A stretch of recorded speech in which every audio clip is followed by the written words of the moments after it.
Iran president Ibrahim റയീസിയും സംഘവും സഞ്ചരിച്ച helicopter അപകടത്തിൽ അസ്വാഭാവികത ആരോപിച്ചുള്ള കുറിപ്പുകൾ സമൂഹ മാധ്യമങ്ങളിൽ സജീവമാകുന്നു. ഇറാനും ഇസ്രായേലും തമ്മിൽ സംഘർഷാവസ്ഥയുള്ള രാഷ്ട്രീയ പശ്ചാത്തലവും ഇസ്രായേലും അസർബൈജാനും തമ്മിലുള്ള ബന്ധവും ചൂണ്ടിക്കാട്ടിയാണ് പലരും സംശയം ഉന്നയിക്കുന്നത്.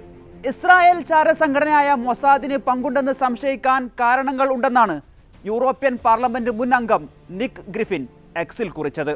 ഇറാനും അസർബൈജാനും വർഷങ്ങളായി നല്ല ബന്ധത്തിലായിരുന്നില്ല. സമീപകാലത്താണ് ബന്ധം നന്നായത്. അതേസമയം അസ്വാഭാവികതയിലേക്ക് വിരൽ ചൂടുന്ന പ്രതികരണമൊന്നും ഇറാൻ നടത്തിയിട്ടില്ല. എന്നാൽ രാജ്യത്തിനകത്ത് സാധാരണക്കാർ ഉൾപ്പെടെ സമൂഹ മാധ്യമങ്ങളിലെ പ്രതികരണം ദുരൂഹ സാധ്യത തള്ളാതെയാണ്. ശത്രുക്കളെ ടാർഗറ്റ് ചെയ്ത് വകവരുത്തുന്നതിൽ വിദഗ്ധരാണ് മൊസാദ് എന്നാണ് ചിലർ ചൂണ്ടിക്കാണിക്കുന്നത്. സമീപകാലത്തെ ഇസ്രായേൽ ഇറാൻ സംഘർഷങ്ങളും ഇതിനോട് ചേർത്ത് വായിക്കുന്നു. ദമസ്കസിലെ എംബസിയിൽ നടത്തിയ മിസൈൽ ആക്രമണത്തിൽ ഇറാനിയൻ ജനറൽ ഉൾപ്പെടെയുള്ള ഉന്നത ഉദ്യോഗസ്ഥരെ അടുത്തിടെ ഇസ്രായേൽ കൊലപ്പെടുത്തിയിരുന്നു. തുടർന്ന് ഇറാൻ ഇസ്രായേലിലേക്ക് വലിയ തോതിൽ മിസൈൽ അയച്ചുകൊണ്ട് തിരിച്ചടിച്ചു. ഈ ആക്രമണത്തിന് ശക്തമായ ഭാഷയിലുള്ള മറുപടി ഉണ്ടാകുമെന്ന് അന്നു തന്നെ ഇസ്രായേൽ വ്യക്തമാക്കുകയും ചെയ്തതാണ്. എന്നാൽ അമേരിക്കയുടെ പിന്തുണ കിട്ടാതെ പോയതും ഗസയിൽ യുദ്ധത്തിലേർപ്പെടുന്നതും ഇസ്രായേലിനെ പിന്നോട്ടടിപ്പിച്ചെങ്കിലും അവർ മറന്നിരുന്നില്ല. തിരിച്ചടിക്കാൻ തക്കം പാർത്തിരിക്കുകയായിരുന്നു എന്നാണ് ചിലർ ചൂണ്ടിക്കാണിക്കുന്നത്.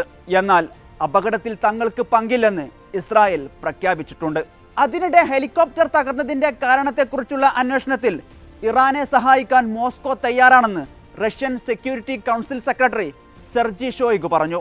അസർബൈജാൻ അതിർത്തിയിൽ പുതുതായി പണി കഴിപ്പിച്ച ക്വിസ് കലാസി അണക്കെട്ട് ഉദ്ഘാടനം ചെയ്തതിനു ശേഷം ഇറാൻ നഗരമായ തബ്രിസിലേക്ക് മടങ്ങുന്നതിനിടെ ഞായറാഴ്ച വൈകുന്നേരത്തോടെയായിരുന്നു ഹെലികോപ്റ്റർ അപകടത്തിൽപ്പെട്ടത്.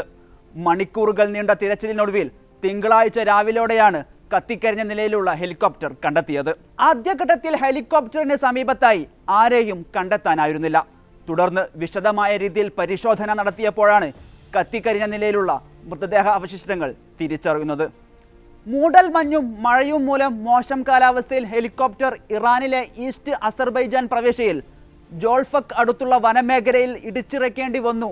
ഇതുമൂലമുണ്ടായ തീപിടുത്തമാണ് അപകടത്തിന് കാരണമെന്നാണ് പ്രാഥമിക വിവരം.